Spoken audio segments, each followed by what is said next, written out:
Hey now, welcome back to the Deadology Podcast from Pencil Hill Studio, New Paltz, New York. I'm your host, Howard Weiner. This is Season 3, Episode 8 of the podcast. Today is June 6, 2025, and today we're going to take a listen to perhaps the most famous Jerry Garcia, John Kahn acoustic show. I'm talking about Oregon State Prison, 1982. And yesterday was the actual date of the anniversary date of the show, June 5th. And in Folklore, it's actually May 5th. For many years, the show was known as May 5th, 82, but it's actually June 5th, 82. And we'll get into all that and the great performances. Just two quick mentions before we dive into the show. First, I want to thank everybody, all the loyal fans of the Deadology podcast who reached out to me. I took a little unexpected spring break for about 2 months. A bunch of things popped up. I put in some extra time at work, so I have more free time for summer concerts and vacation. And also the Knicks, man. They had a really good run. It was exciting to watch. That took up a lot of nights watching the Knicks. It was pretty cool. They beat the Boston Celtics. So one thing led to another, and once you drop out of a routine, it's tough to jump back in. But I vow this is the summer of Deadology. I'll be back on a regular basis. And once again, thanks for reaching out to me, everybody that reached out. I'm feeling great and I'm ready to go. And the other thing is, the other day I'm at a gas station. Got a minute to kill. I'm looking at the beer section in the gas station, and I see this beer with Steal Your Face looking right at me. And I had never heard of it before. Dogfish. I mean, I've heard of Dogfish Head beer, but apparently this just came out like a month or two ago. So of course I'm picking up a 6-pack, and I said, hey, if it's not a great beer, I'm just going to drink it, and I'll save a can, put it on my shelf. The cans are cool looking too. They got like the Steal Your Face on it, and I was shocked. I can't believe how good this beer is. It's actually making it into my beer rotation. One of my top 5 beers that I'm going to go to. It's a great beer. It's called once again Dogfish Head Grateful Dead Juicy Pale Ale. I'm very happy to give them free advertising because it's great beer, beautiful design. I'd highly recommend, if you like beer, I'm sure you'll like this. Grateful Dead, Juicy Pale Ale, Dogfish Head, and I think I'm going to crack one open right now.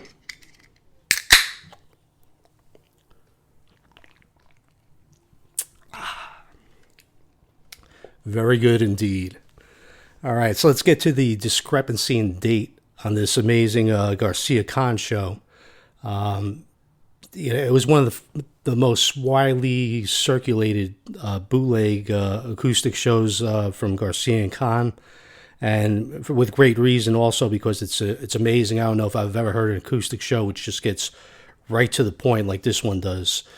So the world, everybody knew this is May 5th, 82. I bought it at a bootleg CD store in New Paltz. Doesn't exist anymore. It was called Jack's Rhythms. And man, I fell in love with this CD. It's incredible. And so it's known as May 5th. Once it hit the internet, people were, circulating, trading it. Everybody, May 5th, 82. May 5th, 82 made total sense because Garcia and Kahn just played a bunch of shows on the East Coast in late April. Jerry did a show by himself at the Capitol Theater on April 10th. And he really hated being up there. He sounded great, but he hated being up there by himself. So from that moment on, it was always John Kahn there with the acoustic shows. And they finished out a little acoustic tour on the East Coast. So May 5th, 82, they're out in California. Made total sense. No one would question it. Why would you question May 5th, 82? Well, somebody did. Somebody who's very meticulous, gets all the dates exactly right, which I think characterizes most deadheads. It's really shocking that a show like this would be mislabeled because it didn't happen for any other show in the 80s for sure. But of course, it's in a prison. There's no posters, no bill dates, no tickets. So that made it a little easier for the mistake to happen. But Jojo Peel runs this amazing blog. It's called Jerry Garcia's Middle Finger. And this is where I first ran into the possibility that it may not be May 5th.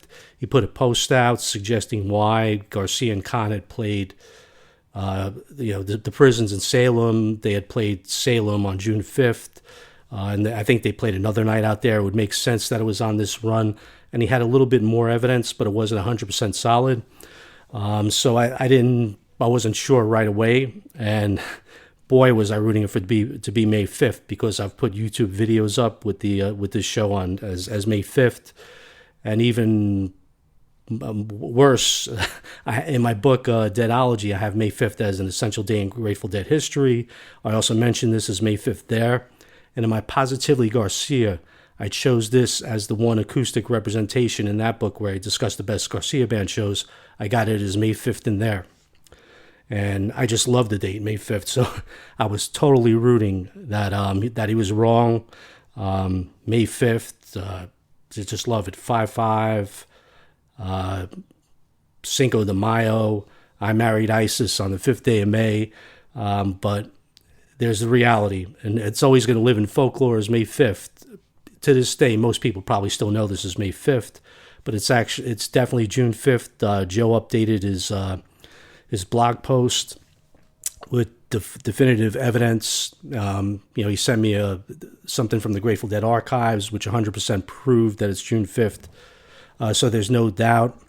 The other thing which came across, by the way, Jerry Garcia's Middle Finger, Jojo Peel's website, amazing.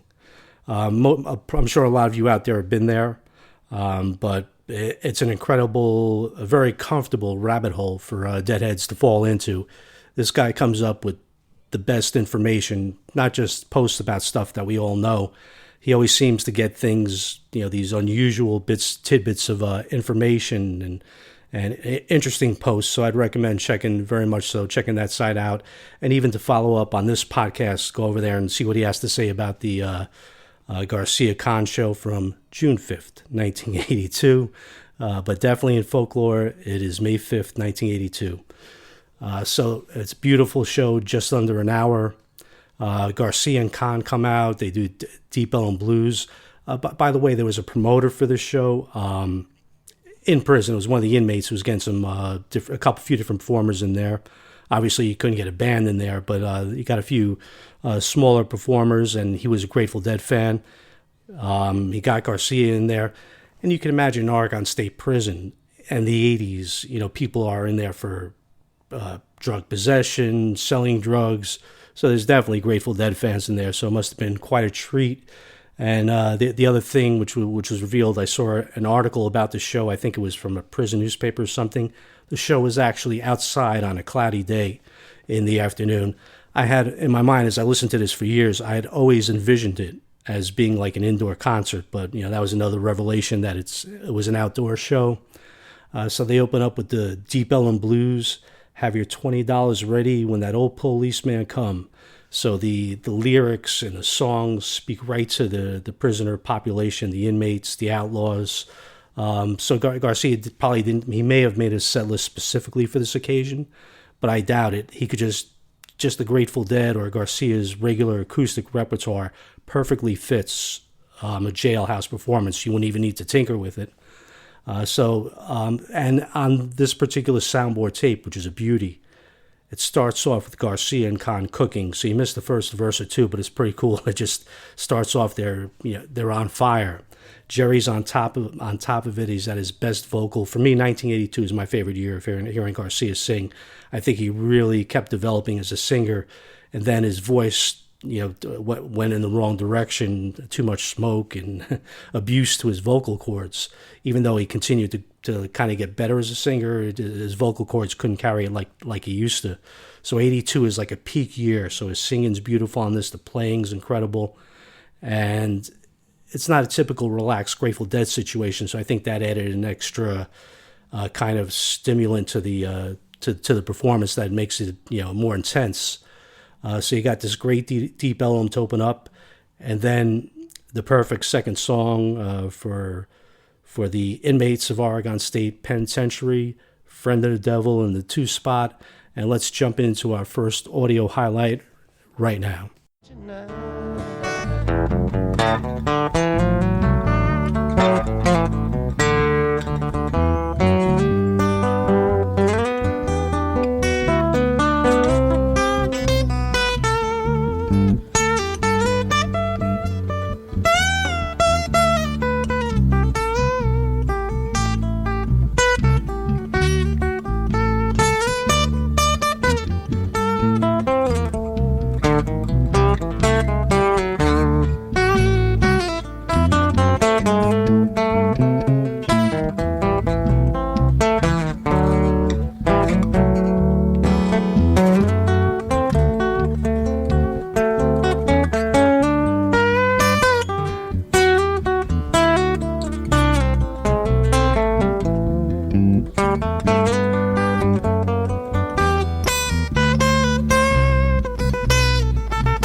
Second one is prison babe. The sheriff's on my trail, and if he catches up with me, you know I'll spend my life in jail.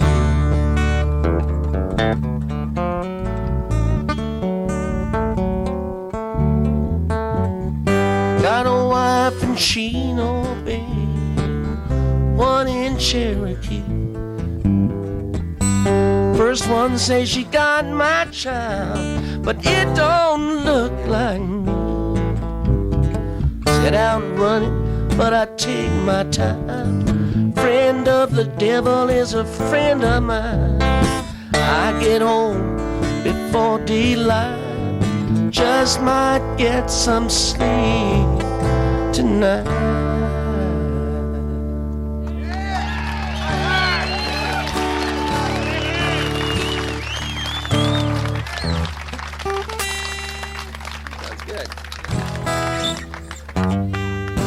Yeah, the crowd's loving it, man.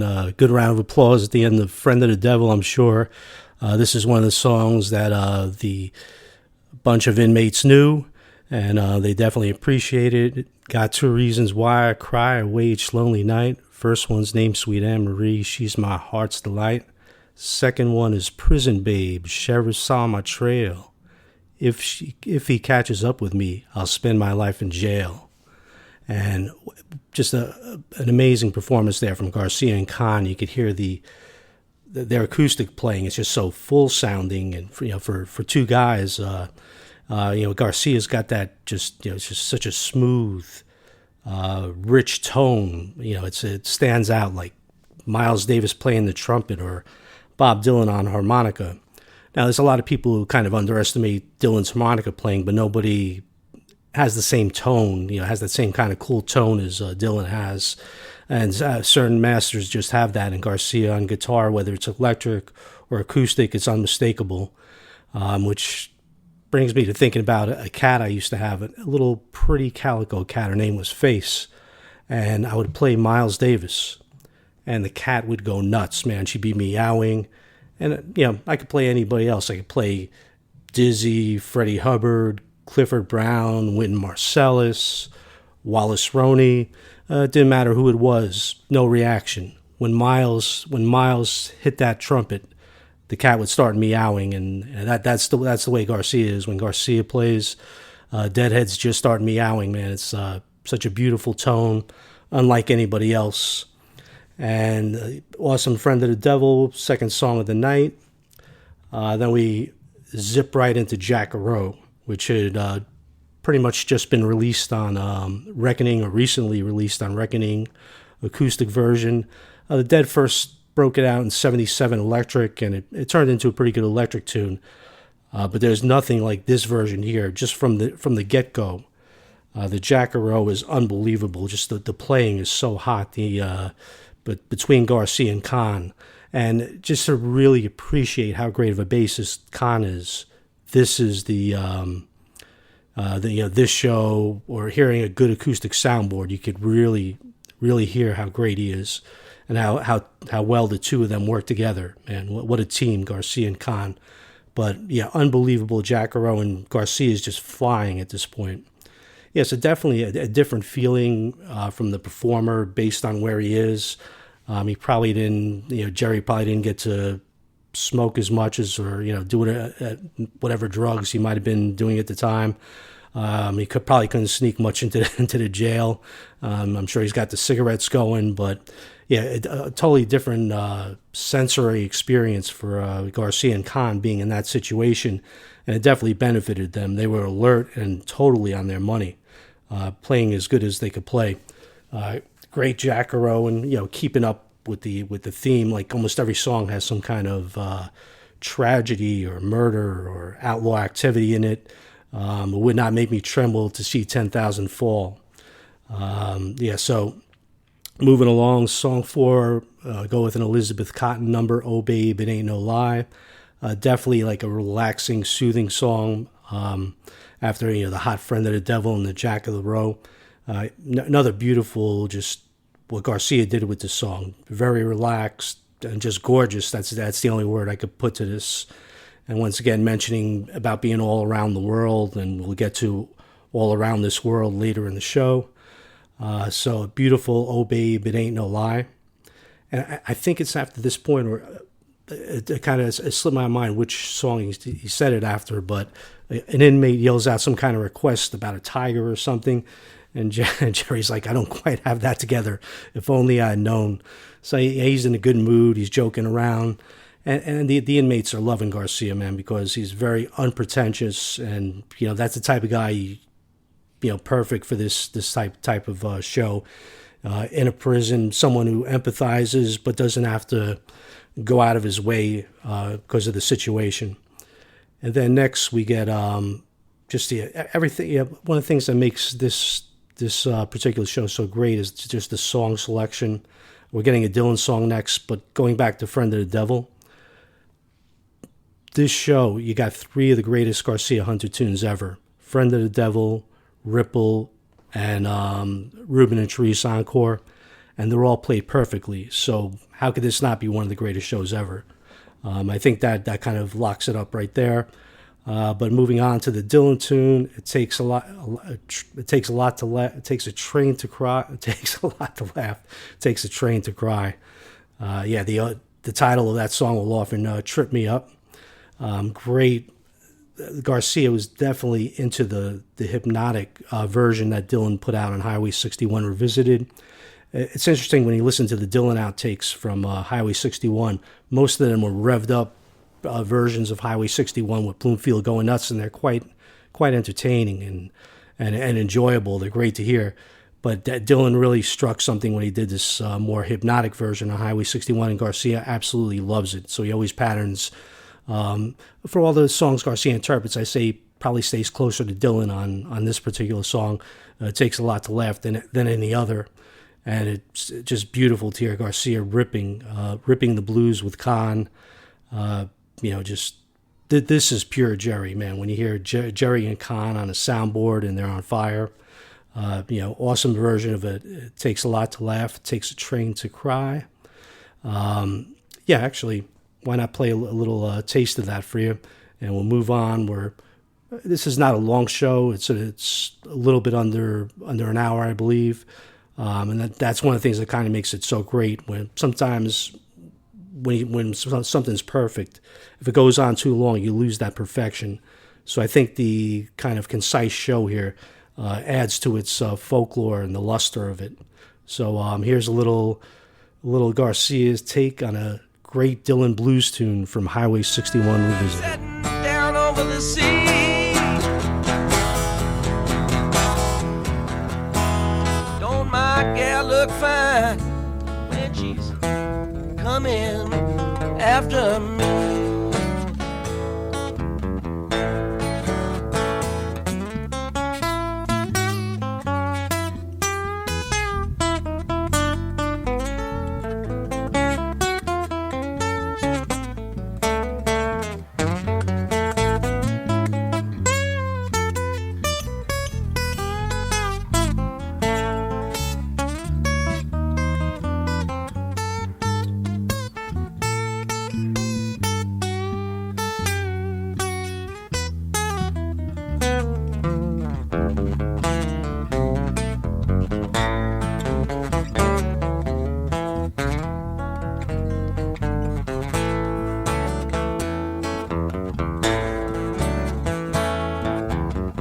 Winter time is coming, windows are filled with frost.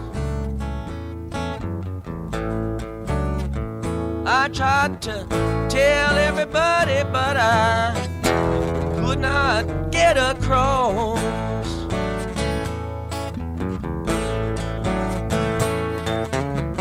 I wanna be your lover, baby, I don't wanna be your boss.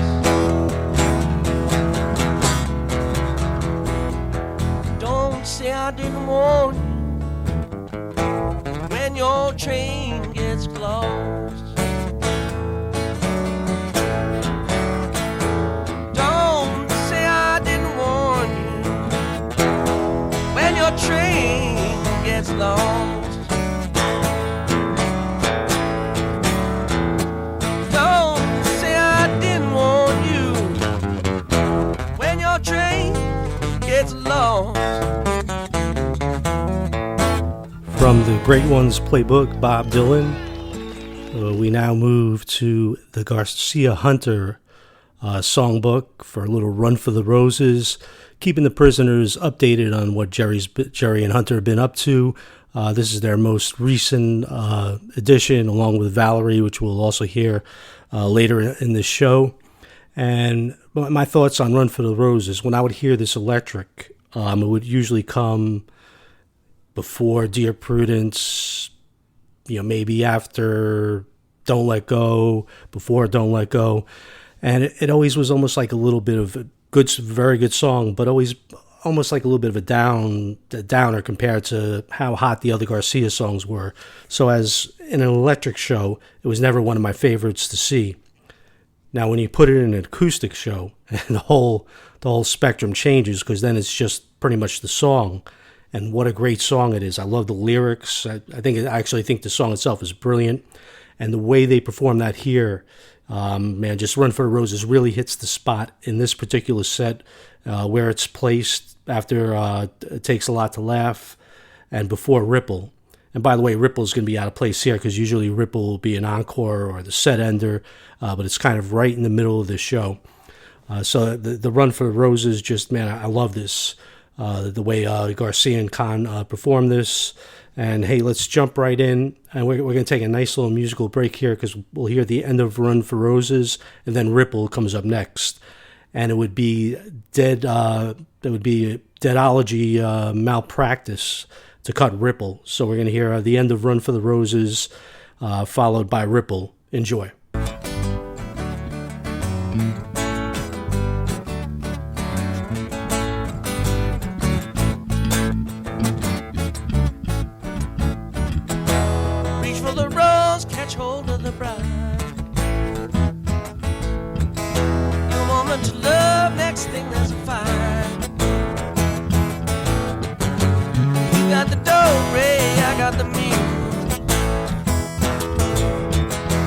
I got the notion we're all at sea. Ooh, we're all at sea. Run, run with the roses. Here it opens, here it closes. Man, oh friend of mine. All good things and all good time. Run, run, run for the roses. Here it opens, here it closes. Man, oh friend of mine. All good things and all good time. All good things and all good time.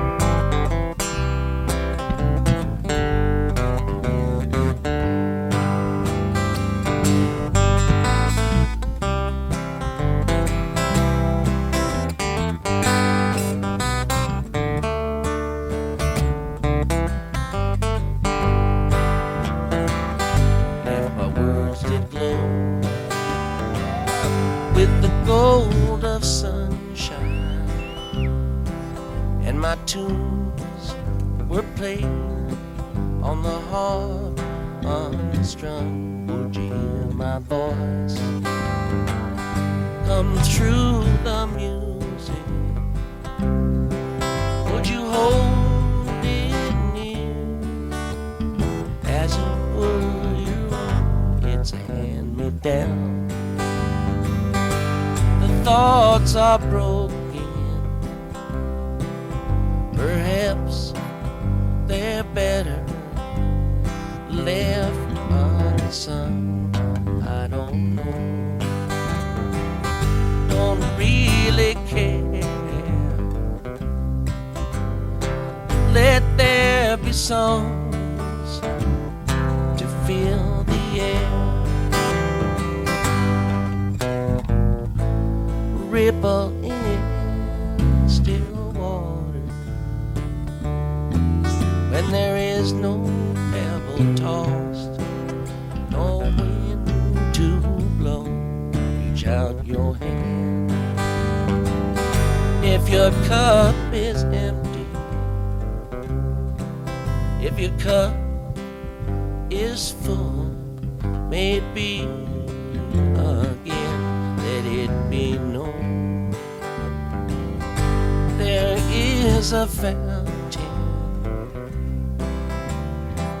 that was not made by the hand of man. There is a road, no simple highway between the dawn and the dark of night. And if you go, no one may follow. That path is for your steps slow.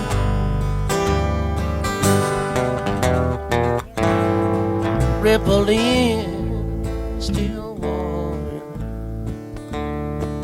when there is no pebble toss, no wind to blow. You choose to lead, must follow. But if you fall alone. If you should stand, then who's to guide you? If I knew the way, I would take you home. La, la, la.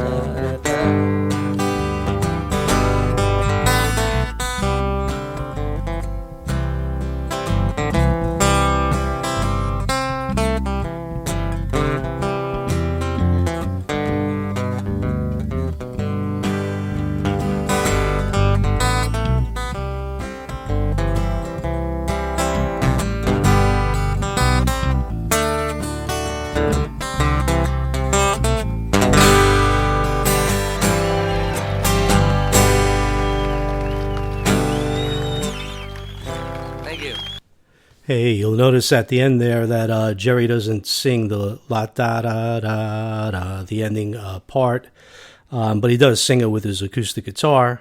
But he chose not to sing that. And off the top of my head, I can't remember if that was what Garcia did at most acoustic shows. I'm gonna have to listen to a couple more ripples again, or if that was like an unusual kind of thing. But yeah, that's one of the things where when I listen to this particular show, there's so many versions that I consider greatest ever versions or right up there.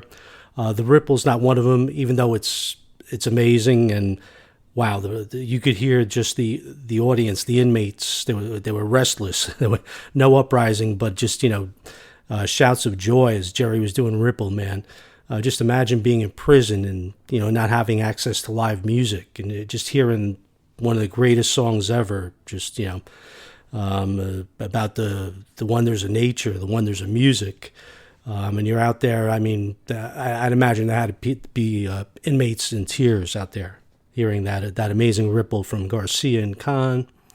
And then the show moves forward, but once again, it's like an very unusual placement for a Ripple, but very cool in a way for that purpose.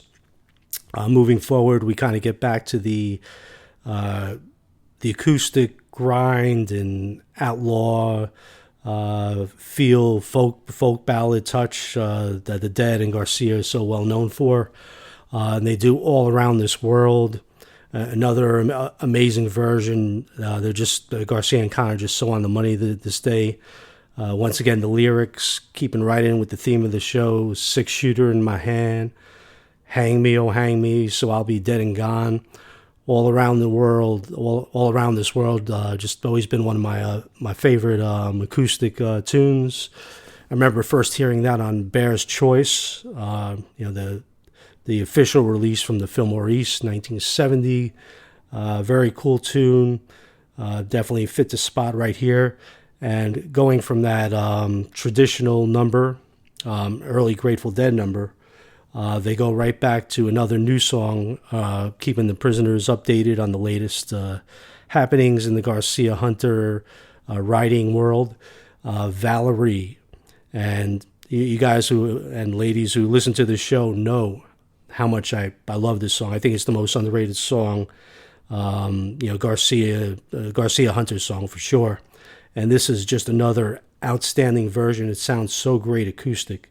I mean, I love the electric on this. This is not like Run for the Roses where I prefer the acoustic, because the electric Valeries are money. But another just outstanding version, another great guitar solo here. It would have been interesting, if in 1982 for that Run for the Roses album, if they would have worked a few more songs acoustically, if they came out with that acoustically, I think it would have worked much better and been a more well-received, sold more album if Garcia decided to do an acoustic album back then. Of course, later on in his career, he had a great success, teaming up with Grisman and Tony Rice, just arguably the best stuff he did in the last that last decade in the 90s of his life was those works with Grisman and Tony Rice. But yeah, Valerie acoustic, amazing. Shot my dog because he growled at you. Once again, just fitting in with the whole theme of this show. So this show has that perfect album feeling to it. Not too long. None of the songs don't belong. They were put in the right order. So it's no wonder this is such a loved and CD. It's so easy to listen to. This is the type of thing you can listen to 3 times in a day, which you really can't do with play a Grateful Dead show 3 times in a day. This one you could just go back to back to back with it and not get bored. It's it's a treasure. This thank God whoever got it out, they may have put the wrong date on it, but thank God they got this out, man, because this is something special. So what was the last song of the show? Garcia does an encore. I'm not sure if he was planning the encore. I think he probably was. But the last song, Dire Wolf, which had just come out on Reckoning, another awesome version. Once again, the Don't Murder Me, keeping in with the with the theme of the night. And I don't think Jerry had anything to worry about, man. That he was a hero on this night to the prisoners. Don't Murder Me. Just closing it out with another great song. And then he says something like, thank you all, see you later. Unless they're planning some kind of prison break, he won't be seeing them later. But so they finish Dire Wolf, and Jerry pretty quickly comes back and says, all right, one more. And then he mentions that he might not remember all the words.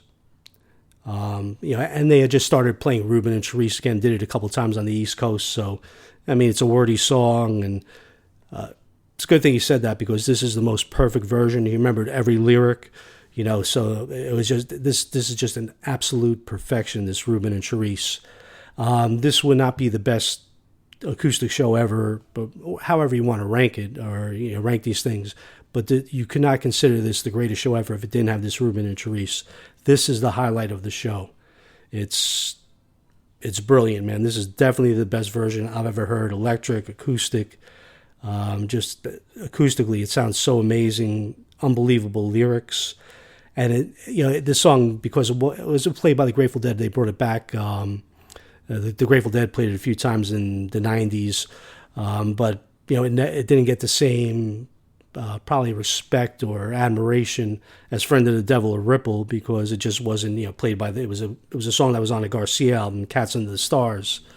But man, this is up there with one of the all-time great, easily top 5 Garcia Hunter songs. I can't imagine more than 4 songs that can knock it out of there.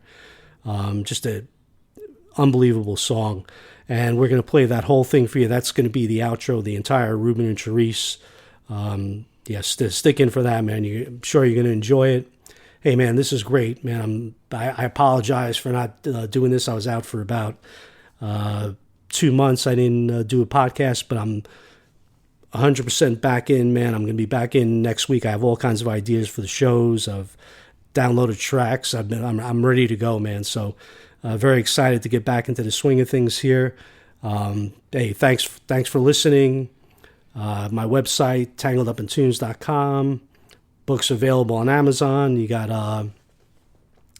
my website, my email, catfishgarcia82@yahoo.com. And once again, thanks to the people who emailed me for checking in just to make sure I was okay. I appreciate that. And I'm more than okay, man. I'm freaking psyched to keep going. It's going to be a beautiful summer ahead of us. So everybody get out there, see live music, enjoy. I'm your host, Howard Weiner. Peace out, and definitely enjoy this encore from June 5th, 1982, Oregon State Prison, Jerry Garcia and John Kahn, Reuben and Cerise.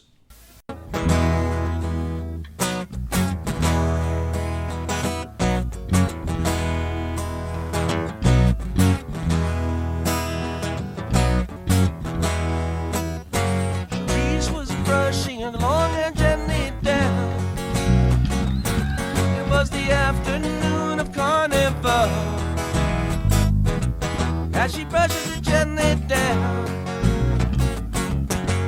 Reuben was strumming his painted mandolin. Wasn't laid with a pretty face in jail. Played the carnival parade.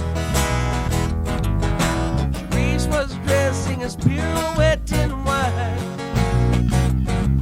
when a fatal vision gripped her tight. Beware tonight. Reuben, tell me truly true. I feel afraid and I don't know why I do. Is there another girl for you?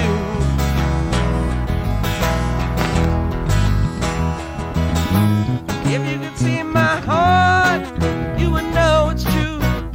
There's none, Cerise, except for you. Except for you, I'd swear to it on my very soul. If I lie, may I fall down cold. Reuben strumming his painted mandolin. The breeze would pause to listen in before going its way again. Masquerade began when nightfall finally woke. Like waves against the bandstand dancers broke to the painted mandolin.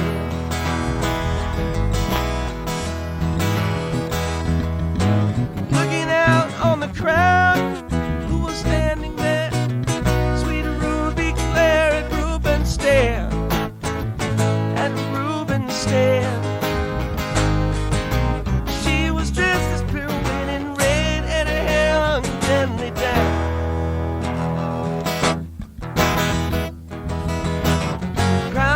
Round Ruby stood as though alone. Reuben's song took on a different tone, and he played it just for her. The song that he played was the carnival parade. Each note cut a thread of Cerise's fate. It cut through like a blade.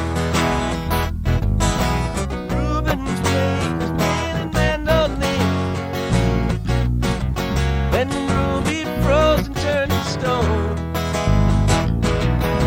strings played all alone. The voice of Cerise and the piece of the mandolin, singing Reuben, Reuben, tell me true, for I have no one but you.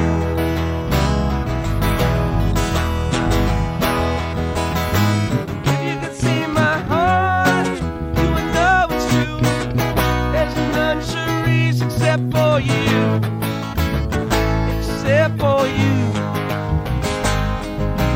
Just do it on my very soul. If I lie, may I fall down cold. All of love and unsung song must tell. The course of love must follow blind, without a look behind. Reuben walked the streets of New Orleans till dawn. Cerise so lightly in his arms, and her hair hung gently down.